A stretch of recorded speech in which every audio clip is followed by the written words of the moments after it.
Halo pemirsa GPR TV dari Sabang sampai Merauke, dari Miangas hingga Pulau Rote. Bertemu lagi dengan saya, Rosi Triastuti, di program Kominfo Newsroom.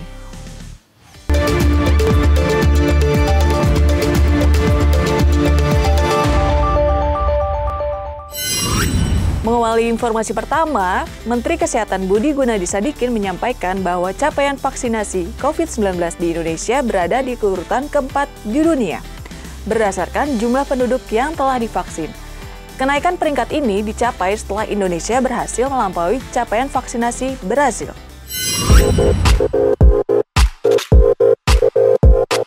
Menteri Kesehatan Budi Gunadi Sadikin menyebutkan bahwa dalam minggu ini Indonesia berada pada posisi keempat terbaik pelaksanaan vaksinasi di dunia. Saat ini sudah banyak 169 rakyat Indonesia yang telah divaksin dosis pertama, dan hampir seluruh provinsi di Indonesia telah mencapai 70% vaksinasi dosis 1. Namun, masih ada 5 provinsi yang belum mencapai 70%, yakni Provinsi Sumatera Barat, Sulawesi Barat, Maluku, Papua Barat, dan Papua. Minggu ini, Indonesia berhasil naik ke peringkat keempat dunia, melampaui Brasil dari sisi jumlah rakyat yang divaksinasi. Kita bisa menembus angka 169 juta rakyat Indonesia yang sudah divaksinasi dosis pertama, melampaui Brasil yang 166 juta. Kita ada di bawah Cina 1,2 miliar, India 880 juta, dan Amerika Serikat 246 juta. Status per kemarin, jumlah vaksinasi yang sudah diberikan 288 juta dosis untuk sekitar 170 juta dari dosis pertama dan 116 juta untuk dosis kedua. Dan khusus untuk vaksinasi ini, sudah hampir semua provinsi mencapai 70%. Dengan kabar baik capaian vaksinasi peringkat keempat ini, Menteri Koordinator Bidang Kemaritiman dan Investasi Luhut Binsar Panjaitan meyakini sistem kesehatan di Indonesia siap untuk menghadapi varian Omikron. Pandemi COVID-19 belum usai dan kini hadir varian Omikron yang mengancam masyarakat Indonesia. Menko Bidang Kemaritiman dan Investasi Luhut Binsar Panjaitan dalam konferensi pers virtual Senin 10 Januari 2022 menyampaikan, tren peningkatan kasus COVID-19 varian Omikron disebabkan oleh penularan dari pelaku perjalanan luar negeri. Meski demikian, pihaknya menilai sistem kesehatan di Indonesia saat ini cukup siap menghadapi varian baru Omikron. Namun, masyarakat tetap perlu melakukan langkah dan upaya penegakan protokol kesehatan sebagai pencegahan.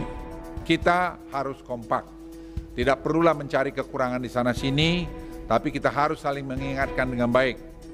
Pencegahan Omikron tentunya tidak dapat hanya dilakukan oleh pemerintah saja, namun juga harus melibatkan para peran serta masyarakat, mulai penegakan protokol kesehatan yang tidak boleh jenuh hingga penggunaan peduli lindungi dengan baik. Pemerintah juga terus melakukan langkah-langkah persiapan dengan meminta kepada seluruh daerah agar sedini mungkin mempersiapkan fasilitas rumah sakit dan isolasi terpusat untuk memitigasi hal yang tidak diinginkan. Selain itu, peningkatan testing tracing juga terus menjadi program prioritas pemerintah untuk mencegah kasus meledak kembali.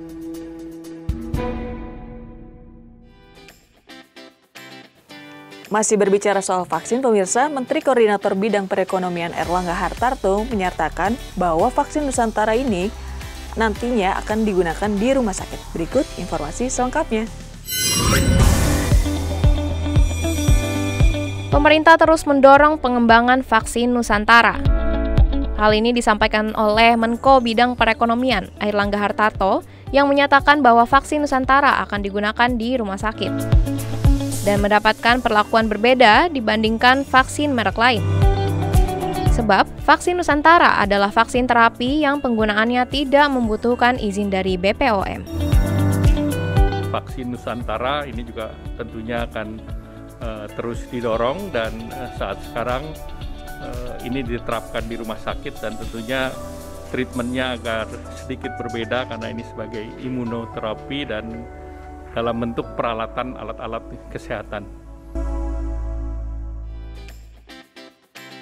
Di kesempatan yang sama, pemirsa, Erlangga Hartarto juga menegaskan bahwa pemerintah terus kebut percepatan vaksinasi bagi masyarakat. Selain untuk mencapai target herd immunity, capaian vaksinasi juga dikebut untuk persiapan MotoGP, Mandalika, dan pelaksanaan agenda lanjutan G20 di tahun 2022. Menjelang pagelaran MotoGP 2022 Seri 1 yang akan dimulai pada 4 Maret 2022 di Qatar dan dilanjutkan MotoGP Seri 2 pada 18 hingga 20 Maret 2022 di sirkuit Mandalika, Lombok, NTB. Dan juga akan diadakan pre-season test pada 11 hingga 13 Februari 2022 di sirkuit Mandalika. Menko Perekonomian Airlangga Hartarto memastikan pelaksanaan MotoGP 2022 perlu dilakukan percepatan target vaksinasi COVID-19 dosis 2 sebesar 70% di seluruh daerah di Lombok. Acara yang berlangsung dengan penonton sebanyak 64.000 orang ini nantinya akan dikebut vaksinasi sekitar wilayah tersebut. Kota-kota di Mataram sudah siap dengan vaksinasi dosis keduanya sudah 78%, Lombok Barat sudah 57,9%, Lombok Tengah 61%, Lombok Timur 57%, dan Lombok Utara 69%, dan diharapkan Januari, Februari, Maret vaksinasi dosis ketiganya bisa dilaksanakan.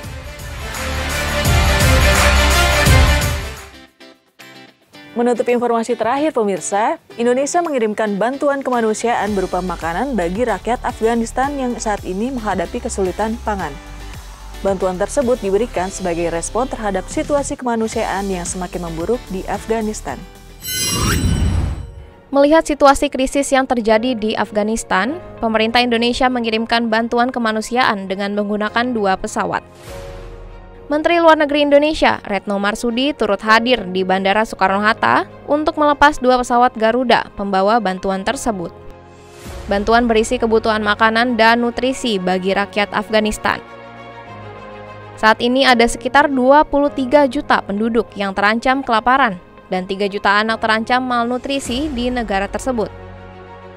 Bantuan kemanusiaan itu juga akan disalurkan bekerjasama dengan WFP dan akan disupervisi oleh misi Indonesia di Kabul.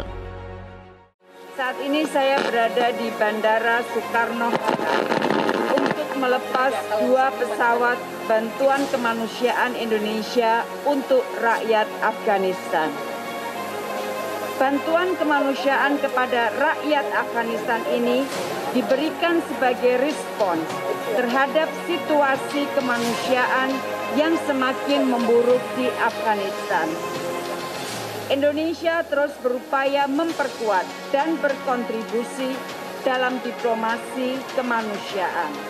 Buat Indonesia, safety and well-being rakyat akan selalu menjadi prioritas. Semoga bantuan dan misi kemanusiaan Indonesia untuk rakyat Afghanistan dapat berjalan dengan lancar dan tim kembali pulang dengan selamat.